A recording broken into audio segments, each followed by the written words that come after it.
Hello, I wanted to share with you about emergent energies. And so these are the energies I'm feeling in May. And what I'm going to cover in today's video is what they are, what they feel like, how to use them, and how to work with them. So I'm Judith Manriquez, and I've been sharing these energies with, or this kind of inner knowing that I've received with my group of mentorship people, my clients, and people on my email list. So one of the things that it's become really clear for me when May energies kind of came in was that we have this new tone of energy that we're working with right now. And the way I would the words I'm using is emergent, and it's not the traditional type of energy that we think of as manifesting energy. It has a very different feel to it. And so the way I've described this feeling is that it has a very light kind of energy to it, like a light feeling to it, and it's swirly and very young. And so if I were to give it an image, it feels a lot like the energy, what you think of when you see a vine growing up a post and it has those little tendrils, and it's going to grab on to whatever's there and it's going to make itself solid. But at the beginning, it's that sort of exploratory light energy. And that's what emergent energy feels like for me. And it's feeling very, very present and available for us to work with right now in May. I perceive we've had it for a while, but May, there's something about May that's opening up our ability to really, really understand it. So I'm looking down because I have some notes. I do want to stress that this is a new, and I don't mean new like completely new in the universe, but there's this newer tone of energy that has to do with how we create. And what makes it unique from what I would say is traditional manifesting energy, although it still applies, all the same manifesting type rules apply to it. What makes it unique is that it works well with and thrives within the unknown. And that means literally that it works with our energies and the energy or the concepts of unknown. And so let's apply this. So I like to use an example to help us understand something.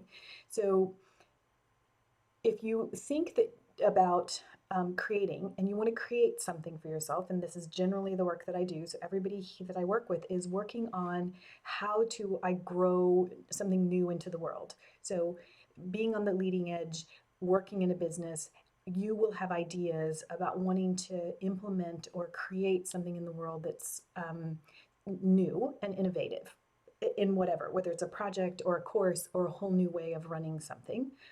And traditionally, what we would do is get very clear about what we want, and the very normal way would be to look at it from a very mental perspective, and then to put together to-do lists and plans and set goals and approach things from a very tactical approach. And maybe you might even create SMART goals so that they're specific and measurable and achievable and time bound, all the things. And then you would proceed with the work of putting your thing into creation. The energy that is emergent energy will not work within that traditional time way of creating in the physical realm. Now, some of us have danced between what I would say is very mental, businessy approach and a very energetic, intuitive, feeling our way through something. And we have tended to try to find ways to merge the two. With emergent energy, we're really, really invited, if you really want to work with this energy, to lean completely into that space of the unknown. And kind of the way that I referenced it is you really want to get clear about the feeling thoughts of the thing that you want to create. And you want to hold it in your awareness as a reality that is coming to form, and then listen and follow your intuitive wisdom or your soul guidance for which actions to take and when. And if you're highly intuitive and you've done work like this and where you're growing your business from this place of just listening quietly and then taking action, this may feel comfortable for you. And I have a tendency to work from that place as well. However, I'm going to give you a caveat on this. There's something slightly different with this energy. It's really going to ask you to step into the unknown place of that dream or desire that you have.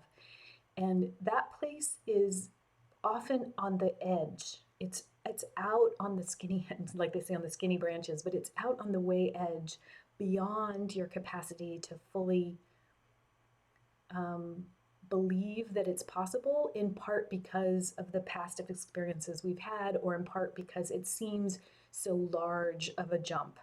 Um, so there's something in that, which is why I call it emergent. There's this idea that it is going to come from your desires, your thoughts, your beliefs, that it is in creation, and it's going to match in with the energy that's available to us in the ethers and from all the other people who are working with this energy as well, and it is going to come together to form um, in an emergent way that dream that you have even beyond your dream.